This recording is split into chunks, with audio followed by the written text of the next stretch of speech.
Hello and welcome back to Link to the Cast, your weekly dose of video games and nerd culture ephemera, available everywhere good podcasts are sold. I am your party host, Dave Ryan, returning from my holiday break away from the show. I am joined by the usual cast of characters, the men who are holding down the fort in my absence. First, he is a platforming prodigy. He is Mark Robinson. Mark, how are you this week? I'm very good. You can also refer to me now as the champion of Europe, my beloved Stephen and Jeff C, after 5 seasons. I forgot, or I haven't played FIFA in so long that I forgot the whole thing. That actually, I'm going to start that introduction again. The ultimate lad, Mark Robinson. I forgot that, like, as you play through the seasons, obviously you're not the only one doing transfers, and you get all other kind of manner of other transfers. And after 5 seasons, the Judas Paul Pogba is now at Man City, Kane is at Man United, and interesting enough, like, we've been watching and looking at the Euros this year, and like Alexander Isaac has kind of like stood out, and he's now at Barcelona. So I'm just kind of playing through and just randomly seeing like these random like young boys now pop up as the kind of prominent key features of all the big teams in Europe. Yeah, I'm good. Thanks for asking. Also, speaking of champions of Europe, sickeningly enough, it's the man himself, the Sidona simp. It's Jack Lazell, the head of the table. How are you? I'm good, thanks. I feel like you just chucked in that second one there. Like, I remember when I used to do all the intros for Jack, but I've lost the passion behind it. No, it's that I've been away for a week, and I had started saying Sidona when I remembered head of the table. I was like, fuck it, I'm here now. Yep. Like, I gave him the new title of the Manuel Locatelli of the podcasting world last week. Oh. Yeah, I know. I think that's probably too much even. I'll take head of the table, but Locatelli, I mean, that's a lot. That's a lot for a man. Who's like a bang average midfielder we could go for instead? Mark Noble. I was going to say the Lee Carsley of the podcast. Jeez, we go a bit higher. We go the Thomas Gravison. That's what I was going to say, because them two look exactly the same from like a distance. I used to watch Everton. The Zinedine Kilban. Kevin Kilban. Oh dear. Now you're just, I mean, no one remembers him. He holds the consecutive appearance records for the Republic of Ireland, not to be sniffed at. Yeah, I think Matt Holland would have been like around that same time, and no one remembers him either. Yeah. Charlton legend. Yeah. Man, Holland. Ireland need to get good at some point, Dave. When's that going to happen? It's been a while, mate. I suppose we overachieved for a couple of decades, so now it's our time to like achieve at the level you would have expected probably the whole time. But what is worse? Is it like just failing to get into the Euros or going to the Euros and then just doing absolutely fuck all in the group stages? Well, this is it. It was a worse experience in 2012 because when you qualify, then you work yourself into a shoot that you could do damage to somebody. Like you could nick a draw and maybe get through. And I think we ended up in a group with, I can't remember who the third team were, but it was like Croatia and Spain. And we got fucking annihilated. You're saying working yourself into a shoot and then talking to English blokes about football. I don't know anything what you're talking about there. Yeah. Anyway, no, leave the memories alone of like 94, 1966, and 2002 for us. That'll do. Look, I had a week off, so like it's been fairly loosey goosey over here. I've watched a lot of football. I've gone to the cinema. I had, guys, wait till you hear this. I've eaten in a restaurant and been in a pub. Wow. What a world, lads. I thought the whole eating in restaurants was until July. Yeah, but it's one of those ones that has like the outdoor area that may as well be an indoor area. Right, it's so well sheltered. Yeah, so we went to an Italian and then went to a pub, which again had a downstairs smoking area that may as well have been indoors. Is it basically a restaurant with a conservatory bolt on the side of it? Essentially, yeah. Right. But it was a great time. It just like felt like going in the Wayback Machine. It was enjoy awesome. it while it lasts. Yeah. That's like until this Delta strain that they're talking about. Delta Plus. Speaking of which, I'm also fully vaccinated now. Yes, you are. Yeah, I no side effects whatsoever. By the way, delighted with that one. Delta strain absolutely should be like a suffix for a known video game title. Like I was going to say, I think Call of Duty Delta strain. I think Delta strain is like a mid-afternoon folk singer at a festival. I was going to go more with like a knockoff Klaxons Pendulum, one of those kind of like new wave, not new wave. Don't you know what? Like a kind of what's her name, LaRue. Yeah. Go by Delta Strain. Yeah. Or it'd be like a really shit indie game that would have been on the Xbox Live Arcade, like in 2010. I feel like it's a bullet hell game, but you're in a spaceship. Yeah. It's definitely a Tom Clancy novel. It's definitely a Tom Clancy novel. I think we can all agree on that. Yeah, definitely.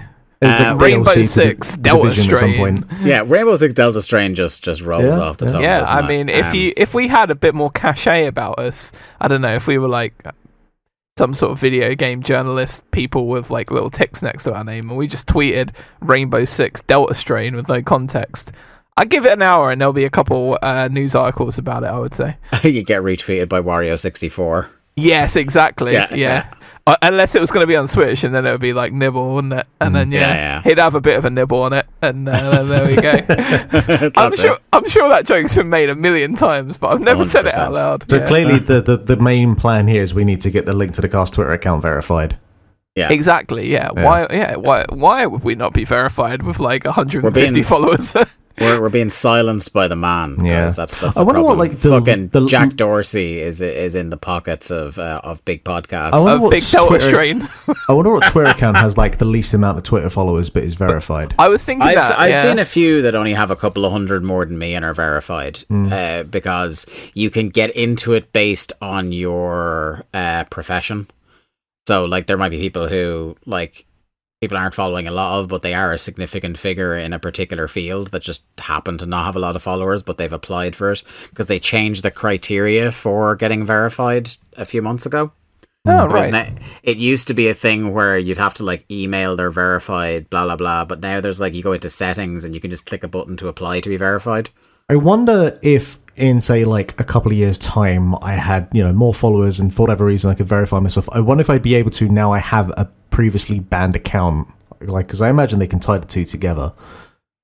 Not that I'm going to get verified anytime soon, but it's good to have goals, isn't it, though, Mark? It is. Well, I mean, at the end of the day, like, remember when Charlie Brooker did that top 25 video games throughout the years, and his he got to the end of it, and Twitter was the last game that he covered because he was like, "This is the biggest game of them all." Yeah, I've not watched that actually since it came out. It's all really on YouTube. It's really good. Yeah, it's obviously a little like backdated now in terms of like it must be about 8 or 9 years ago it came out, but yeah, I liked it when Charlie Brooker did informative magazine style programs, and he doesn't do them anymore. I liked it when Charlie Brooker was just doing more stuff. Yeah, exactly, but he probably gets paid an insanely large amount more now though, so fair play to him.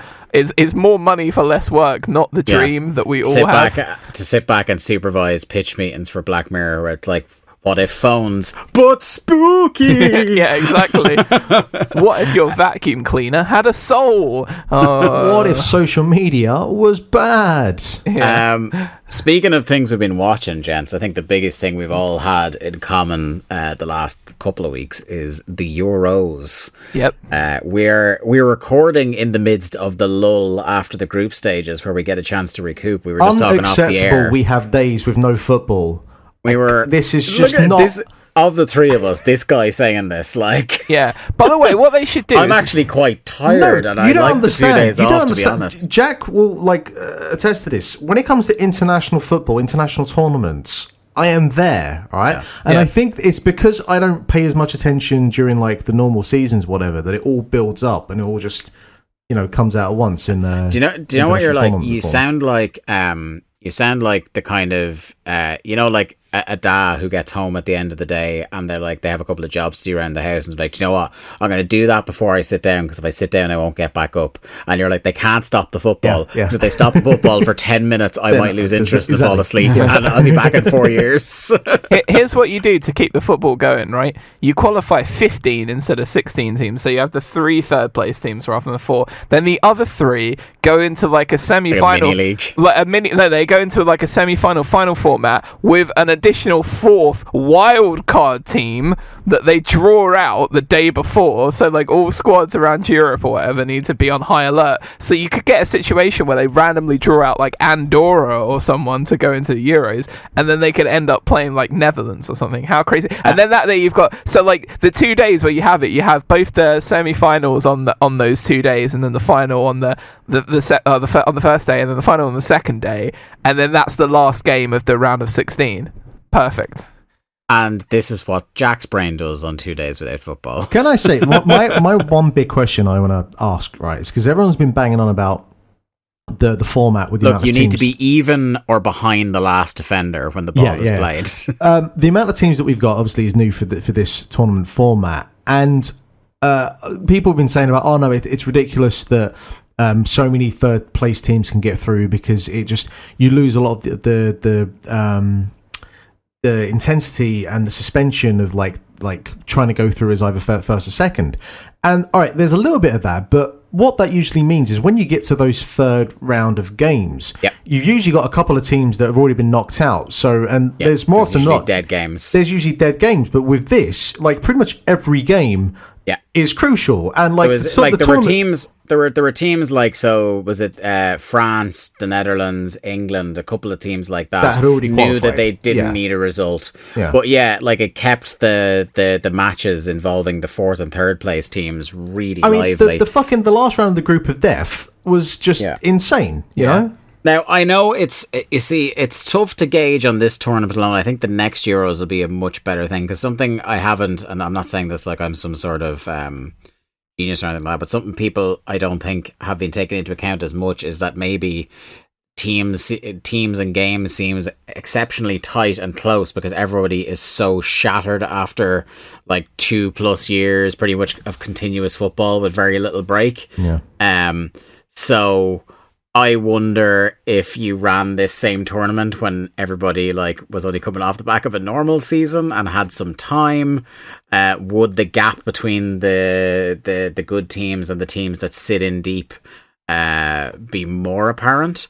But I've really enjoyed this tournament. Something I was gonna say, that was what I was gonna say, is like I think it's just been great fun. Not only the third place drama, but just everything about it. Like there's been goals, there's been interesting like tactical and managerial decisions going on. There's been shock results, cardiac arrests. There has, unfortunately, yes. There has been shock results. I suppose the one thing there hasn't been enough like hatchet players losing the head and getting sent off for trying to like take a man's ankles with them.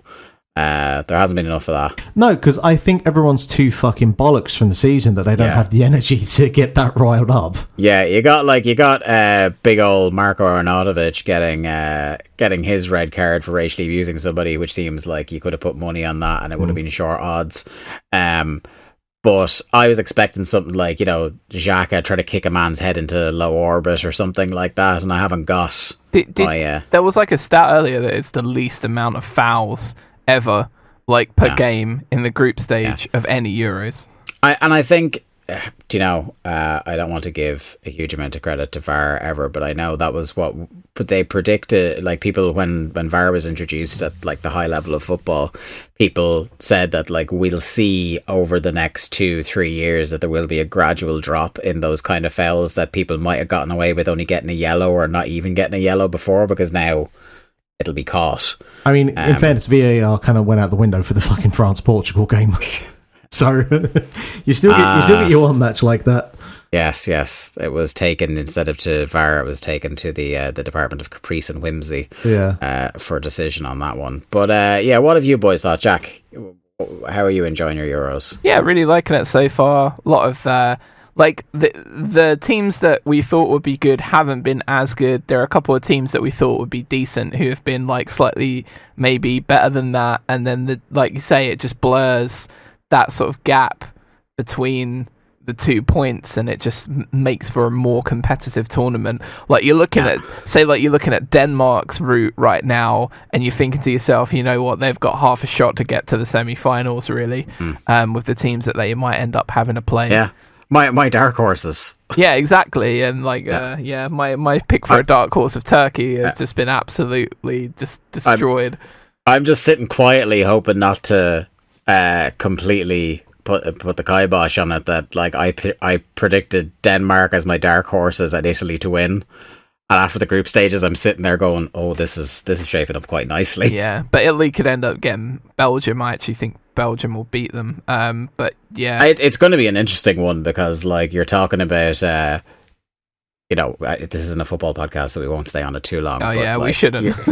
yeah, because we'll be on it for hours. But you're talking about like two teams with, shall we say, aging centre back options. Yeah, exactly. Both of which could be ripped apart. That'll be fun. That could be a fun potential game if they both make it. Yeah.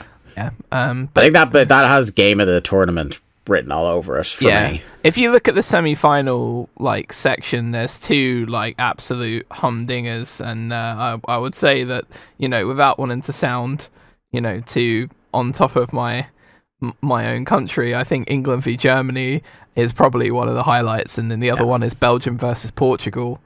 Because I think you talk about aging centre backs. We have Pepe, who's like the oldest man in the tournament on the outfield. What's his name, Jack? Oh yeah, known bastard Pepe. Enemy of football. Yeah, exactly. And he'll have to go up against Lukaku in the next game. Lukaku has basically been, I don't know if you would agree with this, but I think the best player in the tournament so far. It'd be hard to disagree. Like, the best individual player, I would say, there have been players like you and I, Jack, we love Locatelli. I think he's been one of the players of the tournament, and Spinazzola as well has been like a man possessed. But you know what? It's almost that. If I talk about that Italian midfield, though, I would just have to talk about all three of them, because all three of them in conjunction is what makes them like as a collective even stronger. Like Jorginho, Barella, and Locatelli, and then when Verratti came in was unbelievable as well against Wales. Just reminding you how good he is. And I suppose that's the thing that shows you about Lukaku, is that you take Lukaku out of Belgium and the quality of that side drops remarkably. Well, even whereas the goals, if you take out Locatelli, there's Verratti. Exactly. Yeah. Even the goals that he hasn't like had an assist or been like scoring himself, he's had a massive role in, whether it's a run or dragging a defender away or winning a ball back or something like that. He just is an all-action player. So speaking of like crucial players, and if you take him out of the team, ironically considering what we were talking about before the tournament, but I mean Ronaldo has been completely pivotal to Portugal. And the man is I'm not going to say he's dragging that team through, but without him there. I was going to say him, and one of the kind of like success stories of the tournament has been Renato Sanchez, who looks like the player of 5 years ago that everyone thought was going to go take over the world and then didn't. The one moment that I knew Renato Sanchez was a baller now was when he took the ball back to Kante and he just held Kante off like no problem. Kante couldn't get anywhere near him and laid it off, and I was like, wow, you don't see people do that, bully Kante like that. So yeah, that guy's definitely, he's just gone back to where he was. His days of passing to advertising hoardings for Swansea are long gone. Apart from the Euros, gentlemen, we'll go to Mark first. What have you been watching?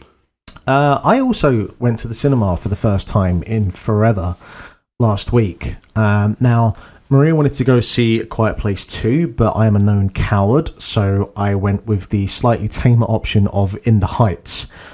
Which I would scare the fuck out of me, but for very different reasons. Yeah, well, you known hater of musical theatre. But I figured that would be an easy sell because we did both watch Hamilton recently, and we knew going in that the music was done by Lin-Manuel Miranda, and we both really enjoyed Hamilton. So, and also it has, I can't remember her name, Stephanie something, but she plays Rosa Diaz in Brooklyn Nine-Nine. Stephanie Beatrice.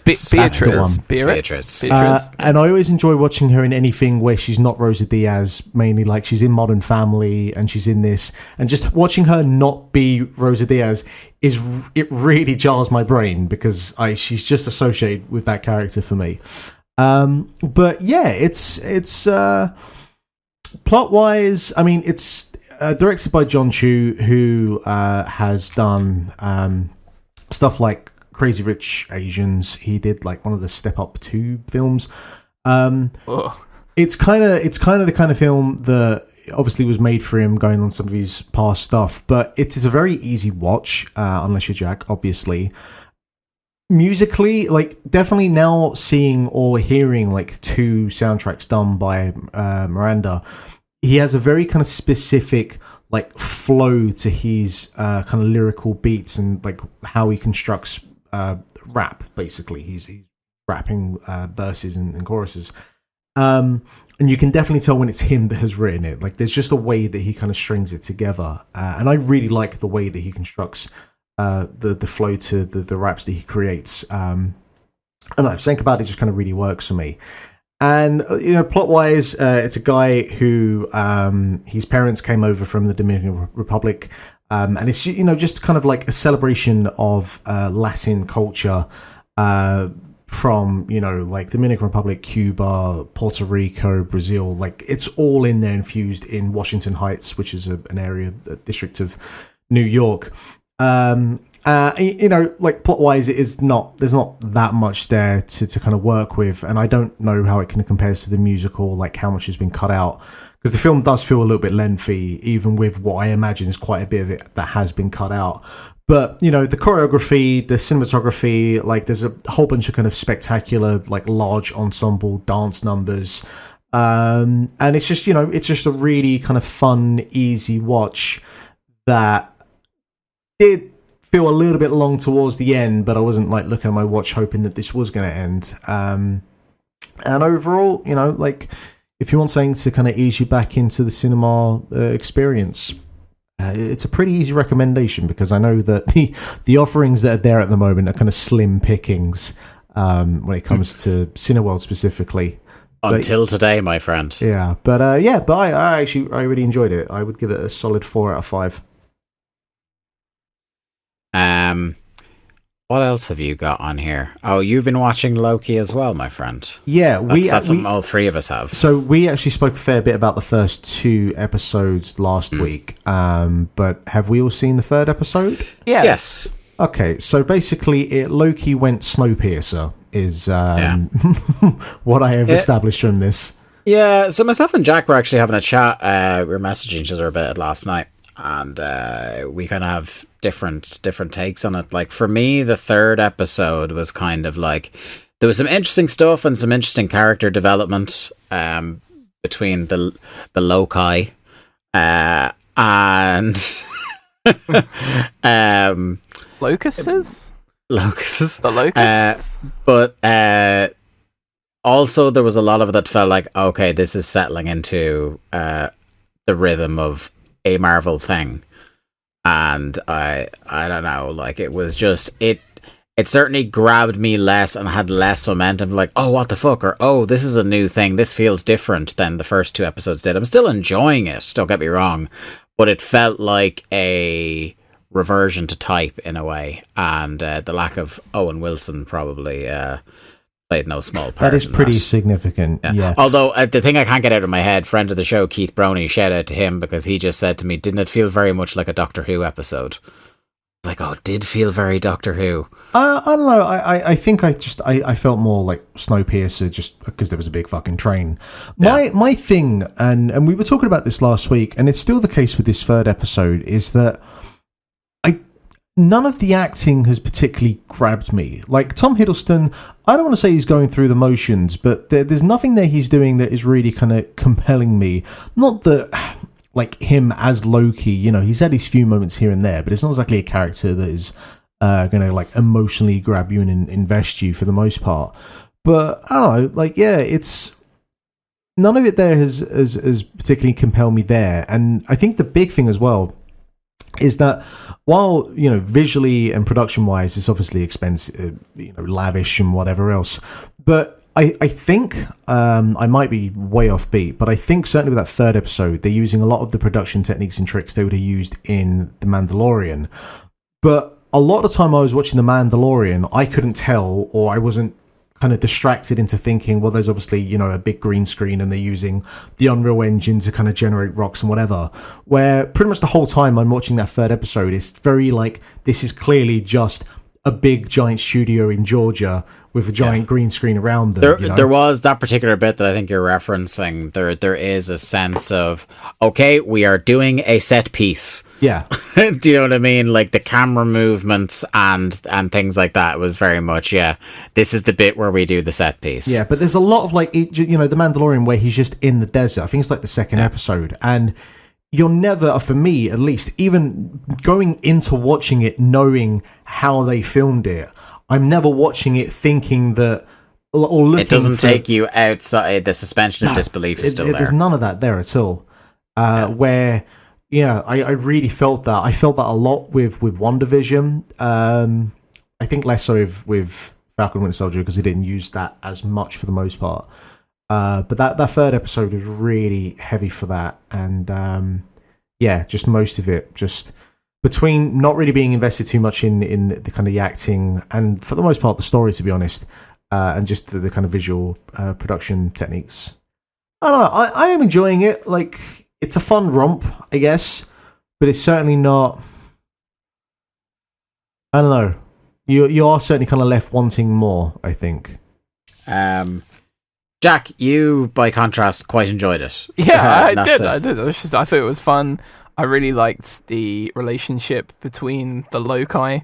I think it was like a really good kind of. That's the official canon term now. It is, yeah. I liked it that much, so I want to use it. I thought the acting between the two, like, I don't know. I just kind of disagree. Well, not disagree because that's the wrong word, but I feel differently from Mark about the acting. I think the way Tom Hiddleston played this episode, I just found him ridiculously charming and interesting, and I was interested to see where they were going and what they were doing with it, and specifically with Tom Hiddleston saying that episodes 4 and 5 as well are the ones that he thinks are the best and take it in a completely different direction. And he wasn't really sure what they were doing at first with it, and then when he got to that point he was like, wow, okay, that's really interesting.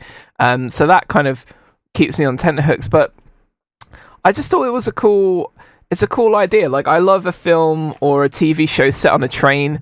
I always have, like, I'm a big sucker for that. So kind of when they got to the train environment side of it, fucking Agatha Christie over here. Exactly, that whole little journey side of it, and like him like basically started singing and made himself into the center of attention and all of this kind of stuff. I thought it was really fun, and it was just like a little sort of, Odd Couple style romp through a strange land while they're trying to complete a quest. It felt very much like a sort of episodic section of a video game that I would have really enjoyed playing through, like if it was in that format. So yeah, I don't know. I don't think I divorce myself too much from like this is what Marvel do, or this is what The Mandalorian was like filmed like, and all of that sort of stuff, because I kind of sometimes, just despite being insanely analytical with stuff normally, sometimes with a big kind of action movie or like a comic book movie or whatever, I try and just view it completely, switch my brain off and just enjoy it for what it was. And what it was a lot of fun to me personally. But I can get like the counter arguments of it being too derivative of stuff like Doctor Who, or it feeling too false, or this, that, and the other thing. That's all fine, but at the end of the day, if the wider narrative of the storyline is really good and that is a key cog in what moves us on in the story, then yeah. Because there's episodes of every show, especially ones that are like serialized now, where you're like, maybe that one wasn't the strongest or whatever, but they'll always end up playing a crucial role to the wider narrative. And if that's kind of what happens with this episode, like as they kind of left in the end, spoiler alert, like a full-scale disaster, like absolute end of the world apocalyptic moment happens to the pair of them and they're just standing there, like, to me that left me insanely excited to see what's going to happen next week and how they're going to get out of the jam. So yeah, we'll see. I don't know, but I liked it.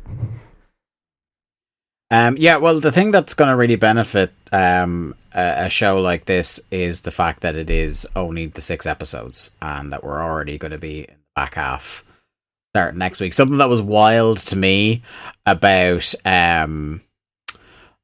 this is that they only finished post-production on episode 6 last week. Wow. Yeah, I saw a tweet from the director going, okay, it's sent into Disney. Amazing. Like a fucking try to get your college assignment done at the last minute sort of job. How good does that feel as well when you get like something finished? Because me like mixing music and stuff and sending it in like on the deadlines for university projects felt exactly like that. I wonder if we'll get to a point with television where we'll start getting day one patches and stuff.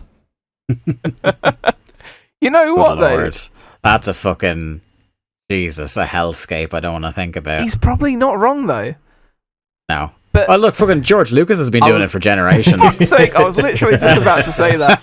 I was gonna say, like, if George Lucas like had a full edit bay in his house that he knew how to use, like a master, like absolute editing pro. I'm hoping someone has taken all of his toys away from him at this point. There'd be a new Star Wars cut every week as he like tightens something up. Oh look, I mean, he's probably watched Blade Runner. He's like, fuck it, if Ridley can do it, so can I. If Axl Rose had the fucking master tapes, the Appetite for Destruction, he'd be re-releasing that on iTunes every week. Like, you know what? Do you know what Star Wars is missing? It is Harrison Ford narrating over this. Yeah. I agree. Put Harrison Ford in everything because he makes it all better. I don't know. Have you seen Indy 4? Yeah, he's the only. It never happened. Yeah, allegedly, when I saw that movie, potentially in a dream, he was the only good thing about the whole fucking experience. I may have enjoyed, for ironic reasons, Ray Winston, but that's usually how I enjoy him in films. Apart from Sexy Beast, I don't want to hear anything bad about that movie. I'll grant you that. So for me, I won't speak about it because it only came out today, but mere hours ago, gentlemen, I watched F9, The Fast Saga. Now, I will see that if Ray Winston's in it. He's not, but at this stage... Spoilers, Dave, come on. But at this stage, Mark, I absolutely could not rule it out. I am genuinely... Like, bear in mind that Helen Mirren is in these films, and she speaks like Ray Winston in them. And her character's name is Queenie. Jason Statham's mother, nonetheless. Yeah. I did not know that Jason Helen Mirren was in these films, but okay. And Luke Evans' mother. Yep. Okay. Yeah. And her with the... Mark, I'm not kidding you. Watch these movies. No, it's not going to happen. No, if it was one film, no, do you know why? Because you don't have to come on here. You don't have to come here and with your tail between your legs and admit we were right on this one. No, I just don't want to waste my time. If you told me, like, if I'd never seen Gone in 60 Seconds, and you said, hey, Nick Cage, Cars, go watch. But you know what? It's one film. I can do that. But I've seen Tokyo Drift. So, have you seen that movie? What, Gone in 60? Of course I've seen that. Good, because I was about to say, exactly. well, this is a I don't need to see any Fast and Furious films anymore. because I've seen the best Fast and Furious film. No, all right. So, whatever about the first 4, I can get that, like, for some people, you need to be all in to really appreciate all of them. But honestly, from Fast 5 on, these things are cinema. Dave, some would say that to really appreciate the first 4 Fast and Furious movies, you should listen to The Cast and the Furious. Oh, look at this. Here he is. Here he is. Over on the Days of Thunder feed. Yes, indeed. Yes. Where myself, Jack, and our good friend Chris Damasceno have been looking at these movies 2 at a time. Do you know what, actually, Mark, what you could do is you could listen to those 2 podcasts we've done so far and then just start watching the good ones. Yeah, you don't even need to watch the other.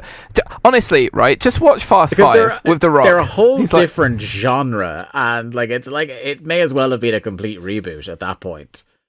Because there are a couple of moments during F9, I won't talk about like no details or anything like that, but a couple of moments during F9 where I remind myself of where these films start, and I'm like, this is fucking preposterous, and I love it. Basically, Mark, the films went from, at one point, a man tries to steal combi DVD VHS, like little tape machine things from the back of a lorry, to a literal sports car careening out of the tallest building in the world in Dubai. I've seen the trailer. Smashing through into another building. Look, there is a moment where The Rock is so hench that he flexes so hard he shatters his cast and then says, "Daddy's got to go to work." Yep.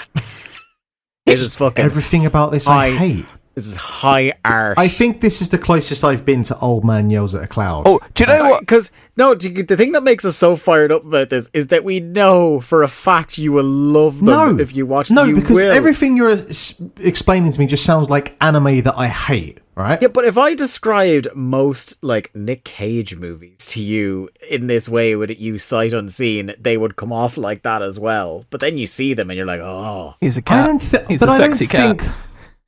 Actually, I can't sit here and say that none of this is preposterous because Face Off exists, so I would be eating my own almost words. The man's entire CV exists. Like, Con Air. He fucking stole the Declaration of Independence. Like, yeah, but he's Nick Cage. This dollar bill's talking to me. He's Nick Cage, and I feel that holds some weight in gravitas. He was in a bee helmet once, Mark. He was, but we don't. A helmet full of that. A helmet full of bees, Mark. That film doesn't exist. Anyway, right? Bee helmet. In spite of me saying that I wouldn't spend long talking about it. Helmet bees. Well, in fairness, we haven't been talking about it yet. We've been talking about me not watching. Listen, Mark. Like, fuck all of it. Don't even watch it. Just watch Hobbs and Shaw, right? Because that's that's the more than anything. I'm not watching that one because. I'm sorry, because I at least watched the trailers for like the standard Fast Furious films. I'm like, okay, yeah, big action sequences, sure, whatever. It's a big summer blockbuster. I watched that Hobbs and Shaw thing, and everything that was meant to be a funny line in that film, I just fucking rolled my eyes into the back of my head. Mark, nothing about that film looked compelling or enjoyable. How many 80s, 90s buddy cop movies do you love? I've never seen a man so bold-faced about being wrong all the time. Yeah, like when you don't even know. Like, this is the thing. Like, whenever I don't know about something, like me, I gave my reasons. I wasn't massively wanting to watch Bo Burnham's Inside, but like I still understand that like at some stage I might watch and enjoy it. I feel like you're kind of... No, I know I will not enjoy them. Yeah, but you can't ever say that. Oh, I can. Yeah. Especially because you definitely will. Yeah, there will be a moment. The only way you won't is when you watch it, enjoy it, and you're like, these two will be insufferable if I tell them I liked it. I promise to not... No, Mark, I vow I will be insufferable about it. This show will be called Dave Was Right presents Link to the Cast for at least 6 months. I have no issues with saying that if I am wrong, and if I enjoy them, I will come in and say, hey, I enjoyed them, and I'll explain eloquently why. Yeah. But it's not going to happen because they're a waste of my fucking time. Now, please continue with F9. What? It's great. Cool. Glad to hear that. It's for me, it's better than 8. I'd have to watch 7 again to see if it's better than 7. It's not as good as 5 or 6, the untouchable duo. Dude, 7 is as good as 5 and 6. 7 is great, but it's the one I've seen the least. Oh no, I love it so I feel hard. like we're talking about Final Fantasy games at this point. I mean, if it was that, then it would be 8 would be the best of them all. And by the way, if that's the comparison, again. I need to go see 9 like right now. Yeah, I think it's better than 8 anyway. Sounds like Sean McGee's having this discussion. It's just absolute, like, it's dumb as a box of rocks. I was fucking roaring laughing at points where it's just like, fucking just go for it. Yes. Like, you know, the whole Kevin Smith bit about, you know, you're in Die Hard 4 and it's just like, oh, John McClane surfing on the wing of a plane. I guess I'm going with this. Very much a half dozen or more moments like that in this. Yeah, why would you even... The thing is, don't even think about it. It's like John Wick or something as well, like, where you just like, we're on the brink of murder insanity and I am just absolutely not going to question a single thing. Yeah, he took a man out of the book. He kicked a man in the head with a horse and now he died. Yeah. I definitely think you're going to have a fucking whale of a time watching this, Jack. Are you going to see it tomorrow, did you say? I'm going to see it tomorrow, and I may weep with joy if it is what I want it to be. Is it what I want it to be, Dave? You know what I want it to be. I think it is. Oh. It's such a payoff of, like, we've gone a year and a half without a good, proper summer blockbuster explosion festival. Yep. The Explosion Festival. Yeah. That is exactly what it needs to be. The one thing I will say about it that doesn't spoil anything else is that I can assure you, in terms of like the stuff that happens in that movie, the trailers have shown you very little. Oh, good. Yeah, the trailers were kind of. I'm not saying there's like mind blowy, like, oh my god, I can't believe this. But what I mean is, like, in terms of like the stunts and things like that, they were very deliberate about showing only a certain part of the film. Yeah, like the skyhook bit and stuff. Yeah. So yeah, it's awesome. I had such a fucking great time. I will be going back to see it again. The other thing I watched this week, guys, right? After kind of like not being interested in the person who made the thing it is adapted from, so I never thought I'd watch it. But then I was like, you know what? I've heard enough people now say it's pretty good that I want to watch it. I watched the entire first season of The Umbrella Academy. Yeah, Okay. this has been on my list for a while, and two people at work separately came up to me and basically paraphrased me wanting to watch it with, "You're weird, right?" And I'm like, Yeah. "Yes, I am." Do you know? Should I bring Maria back into the room because I know she's watched both seasons of it? It's really good. It's Is it? like, again, I've just started on season 2, so I can't comment on that yet, and I hope it isn't like Preacher, where Preacher, I remember telling you about Preacher for ages, Jack, and then like I got think bad. season 3 it starts to fall off a cliff a little bit for me. I'm worried about the boys for the same reason, you know. Yeah. But season 1 of Umbrella Academy, and it's the fact is I think it's only 8, maybe 10 episodes. I think it's 8 though. Really helps it. But it's like, it's really well acted. It's like, it's got really good effects. The production values are quite high. I had no idea what this series is even about going into it. I had absolutely no idea. It's based on a comic book. Yes, that's what I mean. That's why I never touched it, because okay. it was by Jared Way, and I was like, oh, yeah, me and My Chemical Romance just not seeing eye to eye at all. And I was like, if it is that kind of like aesthetic going on, I'm like, oh. I mean, that man's into like his mid to late 30s now. You'd like to think he's grown out of the Black Parade by this point. Well, the thing is, when I saw the original art, when the covers started coming out, when they were just weekly trades, it looked like it was that kind of Tim Burton-y sort of like, I'm a goofy artist. Yeah, I'm a goofy artist. Yeah. Let me just with my scissor hands. That's what it felt like, and I was just like, not really that interested. But then I got like the thing that always interested me was like the caliber of actor they had in it. So like Elliot Page is in it, and so Ethan Page. is what? Ethan, is it Ethan Page? Oh, that's the wrestler. Yeah. No, Elliot. But Yeah. Oh, it is Elliot now. Yes. Sorry, it's Ellen Page. Elliot. Sorry. Yeah. Sorry. If Ethan Page was in... I know that he changed the name to a male name, but I thought it was Ethan. So. Was With that EC3 in confidence, it? it's all ego. Yeah. So yeah, Elliot Page is in it, and Robert Sheehan of This Parish, Irishman, is. Oh, right. is in I was it going as to say, well. when was Robert Sheen on Link to the Cast? He's really good. I like him in lots of stuff.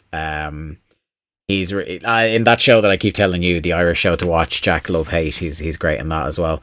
But yeah, it's really good. It's got like kind of like, I don't want to say a young X-Men type of vibe, because it is the same kind of like, it's more sinister. Like it's more sinister in ways, because it's about like a group of people with abilities, but it's like the idea is that they were all born at exactly the same time, and this really eccentric arsehole basically went and paid off their parents to adopt them and try and essentially form his own X-Men, kind of a situation where he would train them and they would then fight crime, and he believed that they would eventually go on to save the world. Yeah. But what it's really about, rather than them when they're young, is them when they're grown up, having lived a life of being treated horrendously by that man. And they all hate him pretty much, and like it's a lot of it, they're trying to stop the end of the world from happening, but while also trying to deal with the complicated lives they've led up until then. So there's a bit more of a wrinkle to it than I was expecting, and a different angle on it than I was expecting. And of course, with those names in it, it is very well acted. And I enjoyed it. It's very funny at points as well. And yeah, it was one of those big named Netflix shows I hadn't touched yet, and I'm really glad I did. And season 2 has started off at a good clip as well. I've watched the first episode. If I recall, it goes off in like a pretty wild, like, other direction. Oh, oh my god, it goes bananas so frequently. I really really enjoy it. It's very very good, and some of the best. It runs the gamut. There are some times where they use songs. They do like it's a. There is some original music in it, but a lot of it is scored with pop music, and they do that thing where they do kind of like an incongruous needle drop, where it'll be like a horribly violent scene scored to some bizarrely upbeat song or something like that, and sometimes it feels like the song they're about to use is like, okay, this might be a bit cringy, but it actually more often than not comes off very well. So like, if I recall, they might be giants at some point because yes, they did. There is because Maria's like there was a time where she was listening to a lot of the soundtrack, and so I was hearing a lot of they might be giants. There is an entire brutal shootout scene scored to Istanbul and Constantinople. It's pretty great. Umbrella Academy season 1 anyway, I definitely thoroughly recommend. I think you should definitely get to it. And once again, I feel like after saying it for F9, Jack, specifically you, I think will really like this. Oh, okay. I think this is your kind of vibe. So you're doing the same shit that people at work did to me then? Yeah, I'm upselling. You're weird, right? Yeah, exactly. Sidebar, favorite They Might Be Giants song? Ooh. Oh, just Burko. I mean, we've just sung it there, probably. A good song. It's... Yeah. Mine is Particle Man. I love Particle Man so much. Like, it's a song about... But what about Volcano Man? Or Triangle Man. Triangle Man hates Particle Man. Well, I know what I'm going to be listening to when I'm playing games tonight. Is he a dot or is he a speck? When he's in water, does he get wet? Or does the water get him instead? Nobody knows. Particle Man is one of the greatest lyrics of all time. Mark, in terms of games, what have you been looking at? So I platinumed Ratchet and Clank Rift Apart. Which how many platinums is that for you, boy? On the PS5 that is 2. Overall, I have no fucking clue. I don't.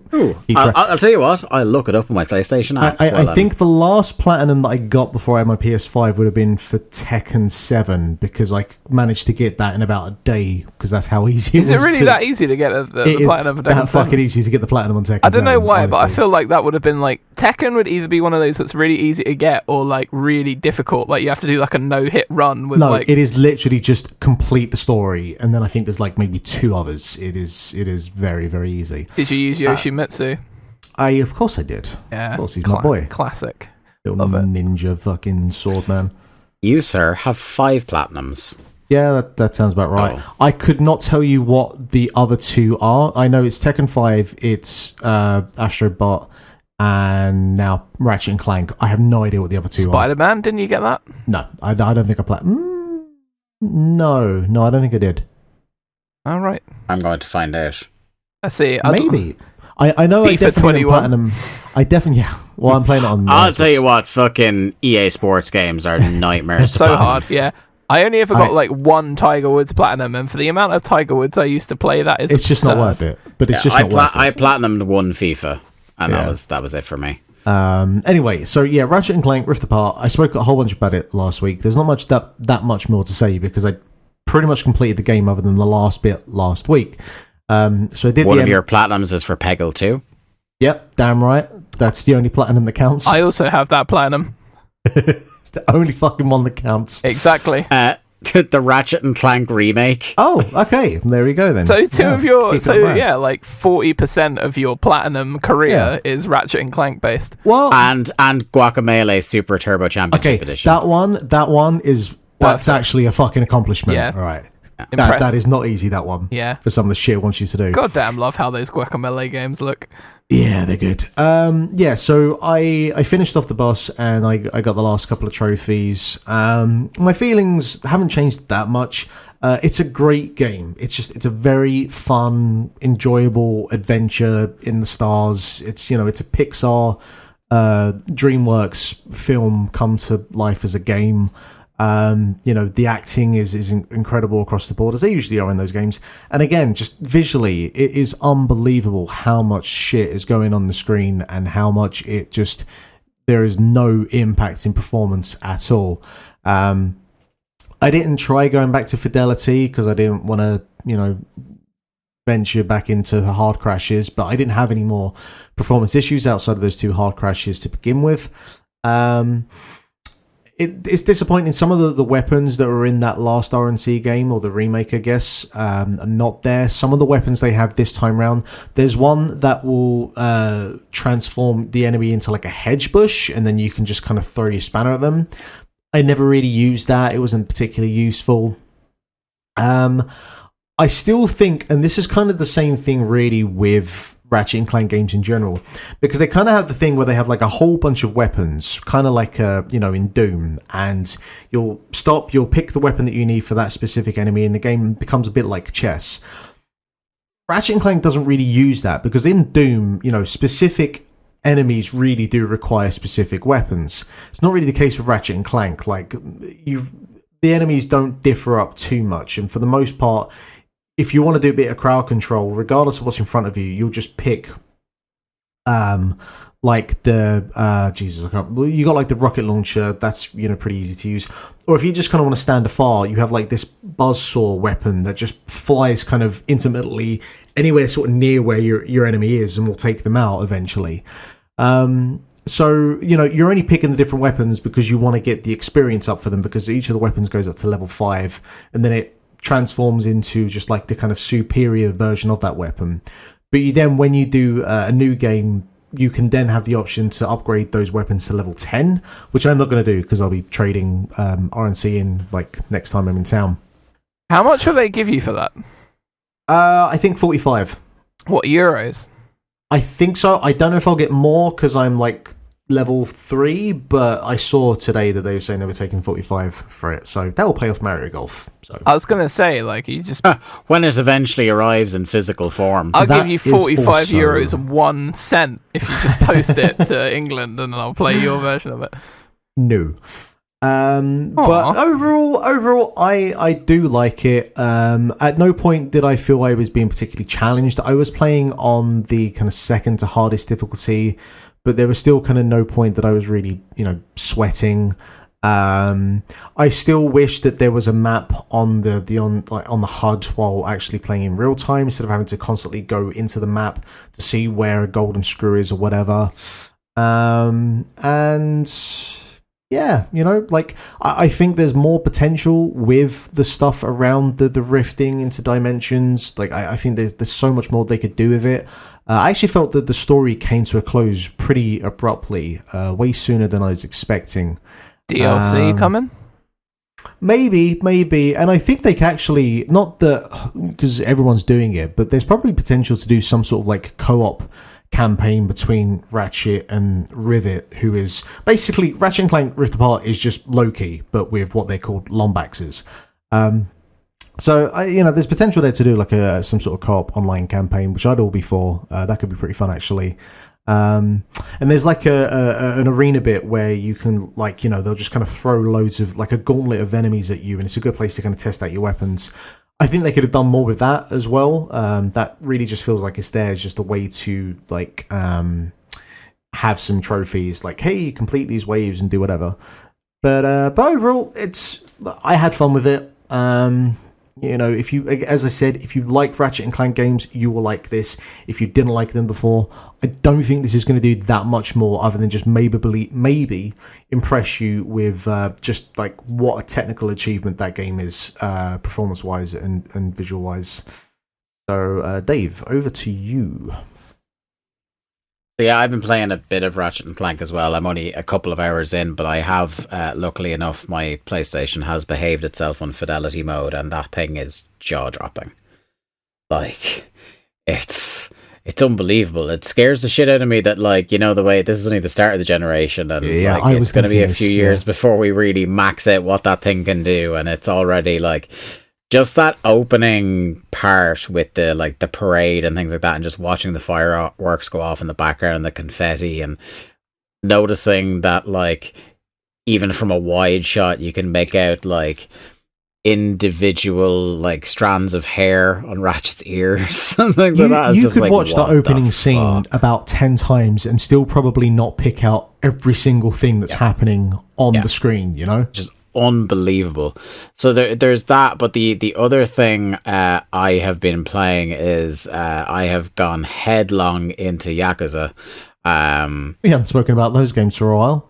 Yeah, so I wrapped up 3, which is like, it's a really nice palate cleanser of a game. I talked about this before, where like the balls of it to go, you're here for the intrigue and the politics of the Yakuza, but we're going to give you essentially a game where Kiryu helps out running his orphanage for half of it.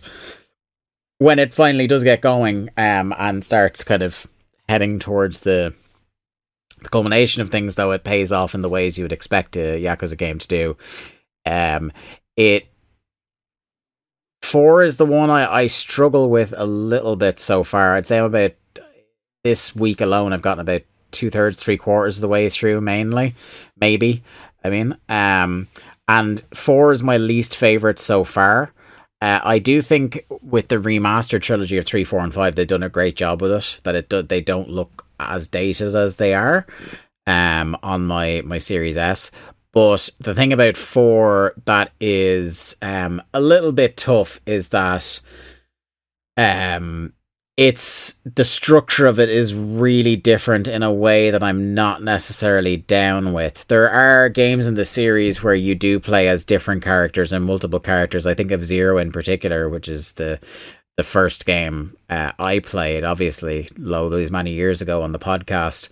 And you alternate chapters between Majima and Kiryu, and that worked for me. That was great, and the alternating chapters on and off. In this one, the game is kind of divided into 3 or 4 different characters, and then an epilogue where they all kind of come together for the climax of the narrative. And it's, I don't hate any of the characters, and I like the story that's going on, but the problem is, because of the way those games are usually structured and the way you like load out your character and upgrade and things like that, it feels like you just get going and just get into the swing of how you fight with a character and the way you want to load them out and upgrade them, and then boom, you're starting from scratch with the next one. It's just a little bit. Do you think that's just the kind of case where at that point they realized they had like however many games they were making, and it's just, when you have a film or a trilogy of films, and there's going to be a trilogy of films, and you get to like the end of the second one, and it's just like, well, you've just done this just to set up the third one, is it that kind of thing? So it's interesting because, like, I think about it, like, I don't know whether I'm kinder or less kind than I should be based on the fact that I've gone straight from 3 into 4 and I've had that luxury.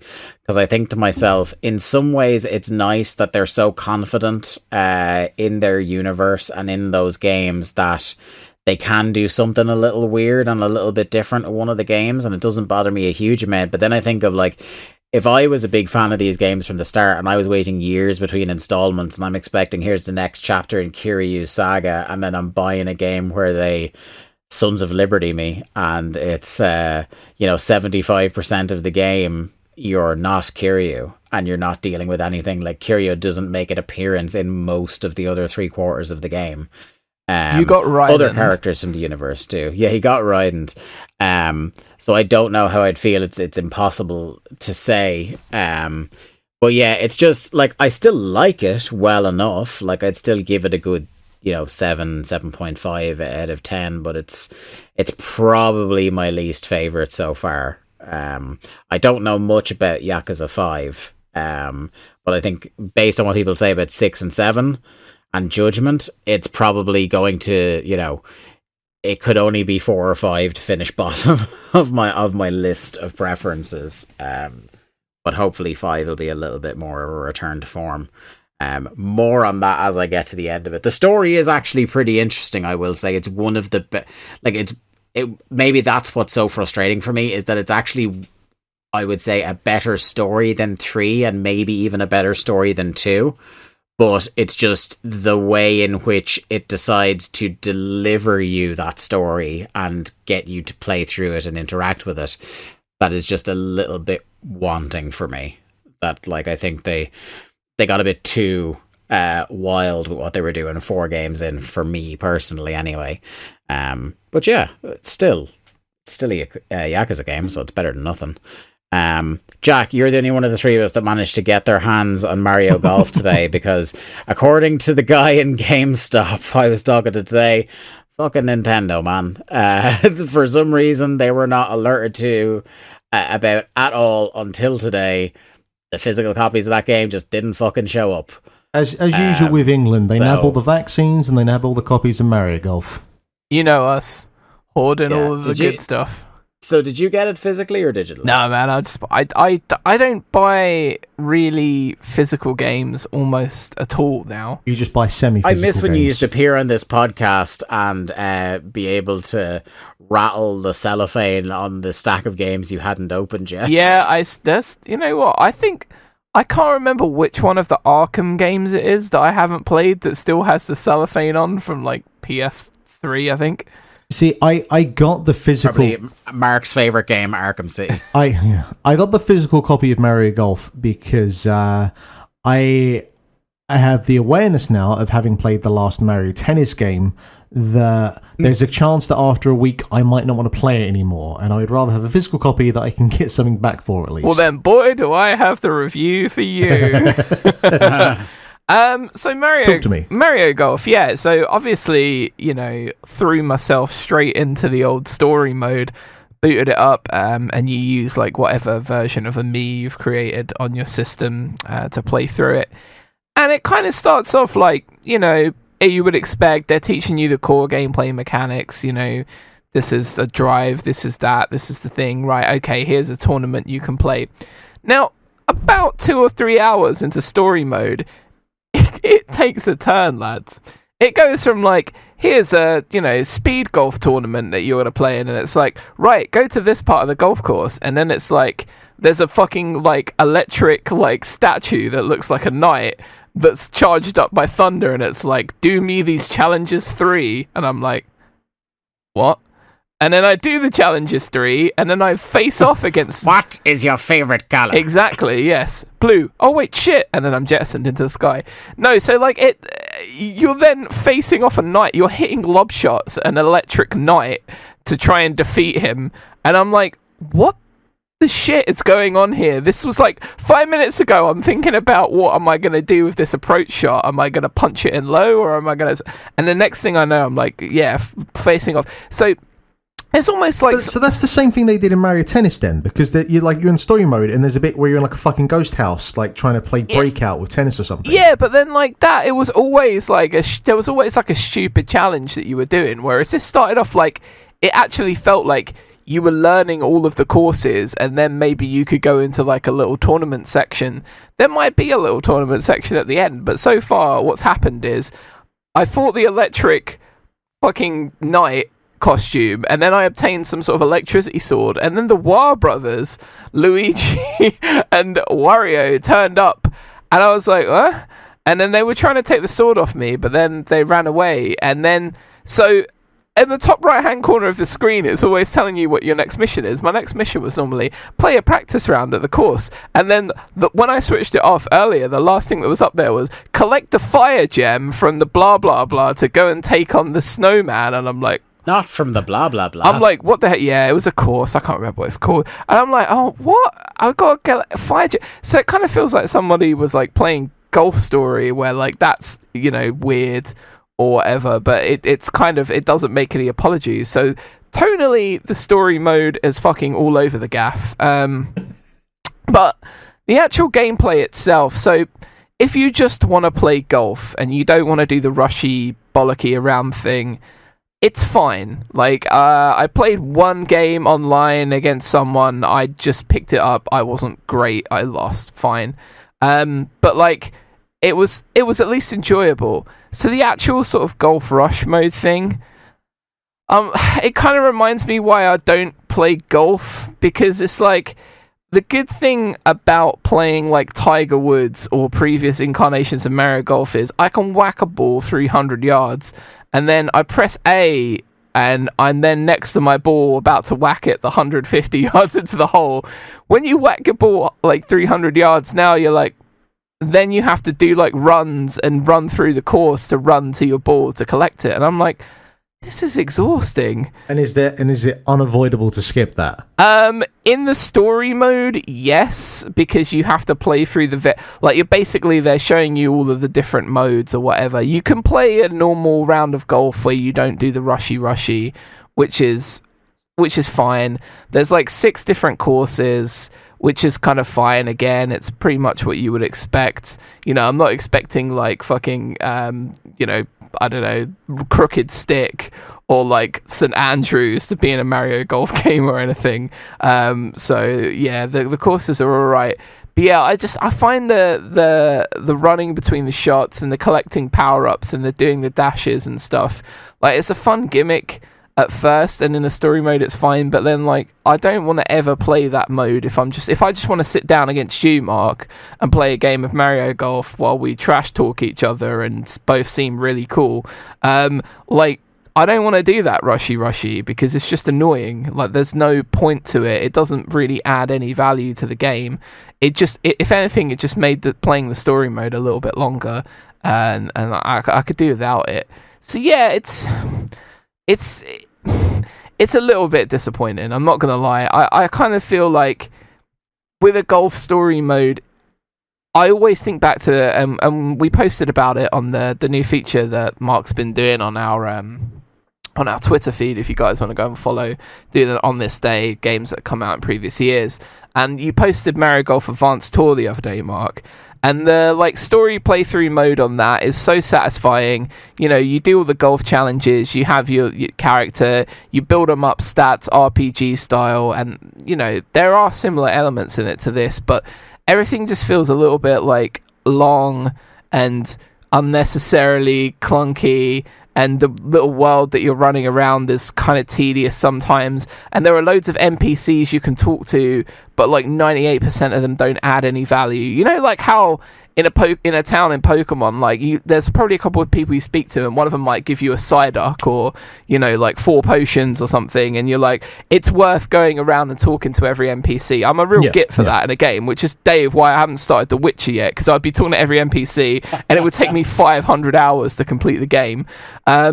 Mate, it would take you nearly that to complete it anyway. Yeah, exactly, right. or then double it, basically. Dion double it. I couldn't be doing that, but yeah, I wasn't doing my thing of talking to every NPC when I copped on about 20 minutes in that, like, these are all pointless. They just say really inane bullshit things, and I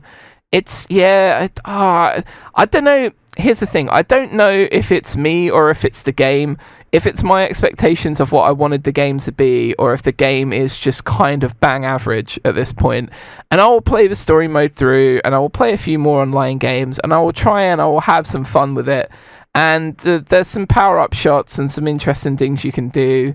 But yeah, it's just so far, and that sucks because I was really excited because Toadstool Tour is legitimately one of my favorite sports games ever, which for a Mario sports game probably sounds pretty weird to a lot of people, but it was so good because it was just simplification of process, and then you could link Advanced Tour to it if you wanted to like absolutely break the courses by bringing your overpowered characters into it, and you could dick around, and you know, just it was fun to play 2-player like locally. And yeah, I don't see that if you strip all of the things that they've added away in, I don't even see a core game as good as Toadstool Tour, which I kind of was hoping for something as good as Toadstool Tour just with extras, and this doesn't even feel like that at the moment. I'll carry on playing it and see how I feel next week maybe, but yeah, I think I'm gonna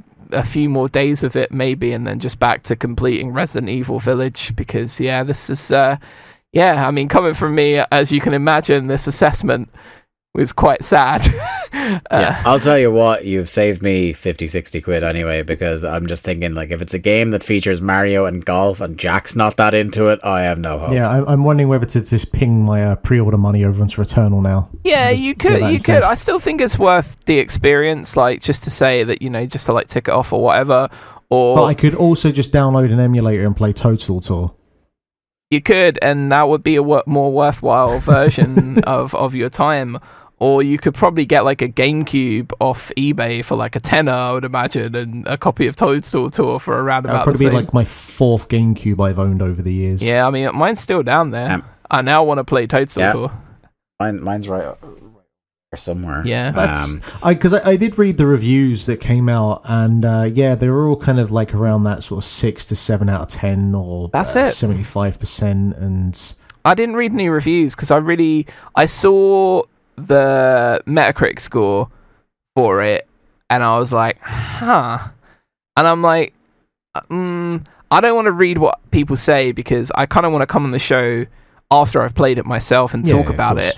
And I don't know how analogous the points that I've been making are to the things that are raised in any of the articles that are written. The one thing I've read a lot just from reading snippets of reviews is that a lot of people are really down on the story mode. It's really somebody feels like somebody I was reading said it was like all they did for the story was just like an overly long tutorial and some real bad ideas. Yeah, that's kind of what it is. Like, I got through the tutorial and then I started defeating fucking electric knights, and now I've got to find the power gem, lads, and I don't know if I can be asked, but I'm going to do it anyway because I'm a crazy person, so there you go.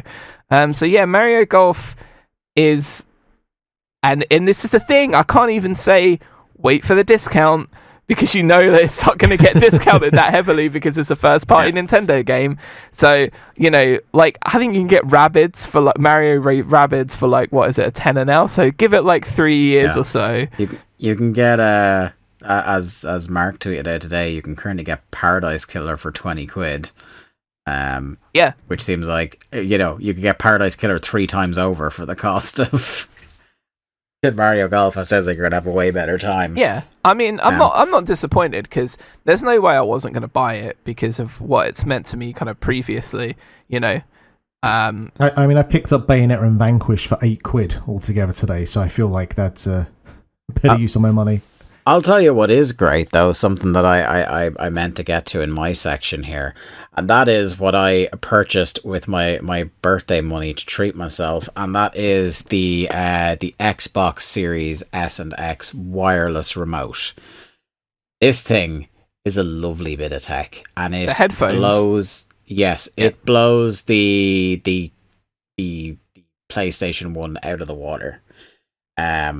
For a start, I will say the form factor is extremely comfortable. Like, the headphone cups are really, really comfortable on the ears.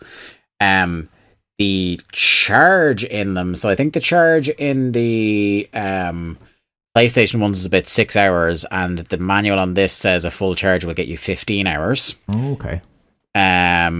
It's got, instead of the little button mic behind the ear that's kind of like, it's fine on the PlayStation 1, will do the job. It's actually got a kind of comes out of the... Hold on, it's my camera. Yeah, it comes out this, so you can like put it right in front of your face, so you'll definitely be clearly heard. Or you can just snap it up out of the way. Sorry, I need to tilt my laptop so you guys can see this, even though the podcast is not a visual. The 2 things I really like about it. So firstly, you can simultaneously connect by Bluetooth your console and another device. So you can connect your phone to the headphones while the console is connected to it. And have like podcasts and music on in the background. Yes. Wow, that's awesome. Or be watching something on your laptop while you're playing a game, if that's what you like doing.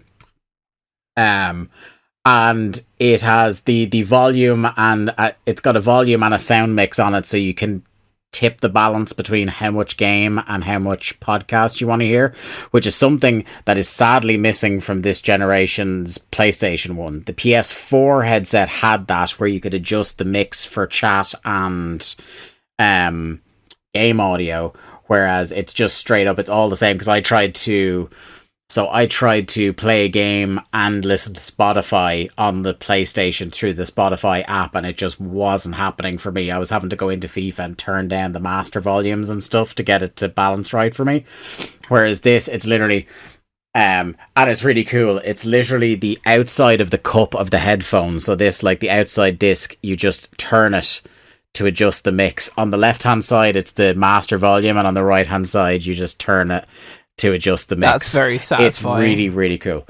Yeah, it's very satisfying. It's a nice little bit of tech. Again, like the PlayStation one, it's going to set you back. I think it's 90 quid at the moment. But if you're somebody like me who, like, majority of my game playing happens between like 9:30 p.m. and 3 a.m. and I don't want to wake up the neighbors or Emma by having like loud explosions and shit like that happening. So having the wireless headset, not having to hook it through the fucking controller or anything, that is really important for me. And the other thing as well, and something that I was talking to you guys in the group chat about, it's made me realize even more how dumb it is that the PlayStation 1 needs a fucking dongle to work.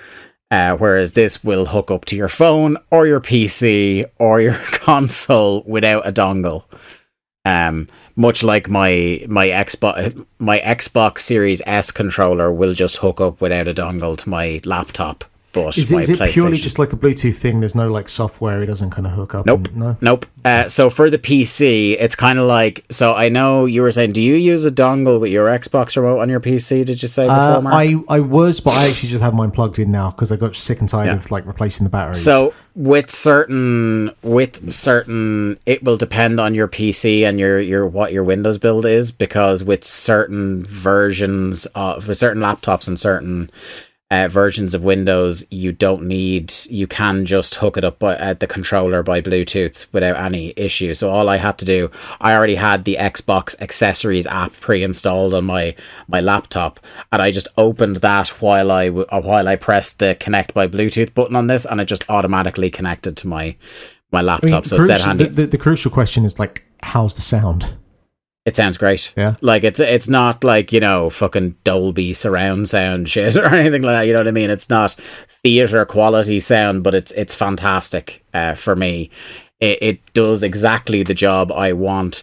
I suppose the one wanky audiophile thing it doesn't do that the PlayStation 1s used to do is, do you remember the PlayStation 4 headsets used to be able to download specific mixes for specific games that would kind of twerk. I've never owned a gaming headset, so I have no idea. That would tweak with the you used to have, so there was 2 channels on the PlayStation 1, and the one was the default channel and 2 was like a custom channel. So for like sports games, it would accentuate like background noise, like the sound of the ball or the sound of the crowd. Different games had different mixes that the developers would put for you to download if you wanted. So it doesn't have anything like that. It is just kind of like standard Bluetooth headset in that regard. But yeah, I think the sound quality is really good. But the killer app for it is being able to hook up my phone. I could take calls on my phone while I'm playing Yakuza. You know what I mean? Like it's great. I love it. It was well worth it for me. It's obviously a bit, I mentioned the price there. It's obviously pretty pricey, so I'm not quite ready to bang 90 quid out. It's not, but, it's not. It's not a necessary purchase, but if that's the kind of thing you're looking for and you've been thinking about it, I would give it a hearty recommendation. Okay, that's for damn sure. I got one more game to talk about, and I'm going to give this a hearty recommendation. But you would need an Oculus Quest to play it. And that is a little game... And that's about 90 quid as well, right? Yeah, they're actually not that expensive in the grand scheme of things. But it's a game called Carve. That was... it's a game that was created by the original creators of Snowboarding 1080. Ooh. And it's a virtual reality snowboarding game. And, immediately, I enjoy snowboarding games and I enjoy VR games. So, and it's only 20 quid. So... I feel like this is worth a punt. It is, it doesn't do too much. There's nothing too kind of crazy there. So far, there's freestyle and there is a time attack mode. Can you do any super Ubers? You can't do super Ubers. If you come into this expecting some sort of like SSX experience, you're not going to get that. I would say that it's better to come into this thinking like if you've enjoyed the skate games, it's more in line with that than it is going to be Tony Hawk. I was halfway through filling my basket with an Oculus, but I've deleted it out there now. But so as you're looking out to the kind of slope in front of you, and you kind of turn to the side, depending on whether you have a goofy stance or a regular stance, And the way that, as you kind of go down the slope, the way that you move the snowboard is by basically having your hands out either side and kind of moving them back and forth. So if you've got because I use a goofy stance, my left hand is holding the tail of the snowboard, and I'm literally moving my hand left and right to kind of steer the snowboard left and right. And you can also use the right hand, and that kind of just like gives it more of a kind of curvature into the snow, depending on how kind of steep the angle you're trying to make when turning. If you want to jump, basically you just lift your hands in the air. And I've played a fair bit of VR now, but it's still... I genuinely was close to falling over at some points because what you're seeing, and obviously your body isn't experiencing it, but your mind plays tricks with you and it completely throws you off. And there were a number of occasions where either I was close to falling over, or when you're in a car or you're in a bus and you go over a hill particularly quickly, and you kind of get that uneasy feeling in your stomach. You definitely get that for the first few times. It's certainly when you make like a really big jump. And I know you have a VR headset, Dave, but I don't know if you've played any of the types of games where it kind of puts you in like a really high elevated area and you're looking down to like, the street below or anything like that, where it kind of like plays with your senses. Anything like that? No, I haven't. No, I don't think so. Okay, well, like I've done a few bits like that. And does it count Astrobot? I guess because you are looking down, like that is like elevated platforms in the sky. Dave, can you imagine me playing the game that Mark is describing in your room on your VR headset? I would have a broken orbital socket within seconds. But the thing is like you don't have to move. You literally just have to stand in the spot and you move your hands a little bit to like the left and right. There's not actually that much physical movement involved, but the problem is that you are kind of susceptible to falling over if you kind of lose sense of your bearings. To perform tricks, you have the kind of grip buttons on the Oculus Quest controllers, and when you hold them, you literally see your hands grab at the board. And so if you want to, do like a 180, you kind of grab the board and sort of spin round. And obviously you can't spin round, but the board itself will spin round and you do the trick that way. It's a bit clunky, and I think it's more that I just haven't kind of fully figured out what it is that I'm trying to do. Like, I'm immediately trying to do like a fucking backflip and shit like that, and I probably should just kind of stick to just doing like a stalefish and kind of just easier moves for the moment.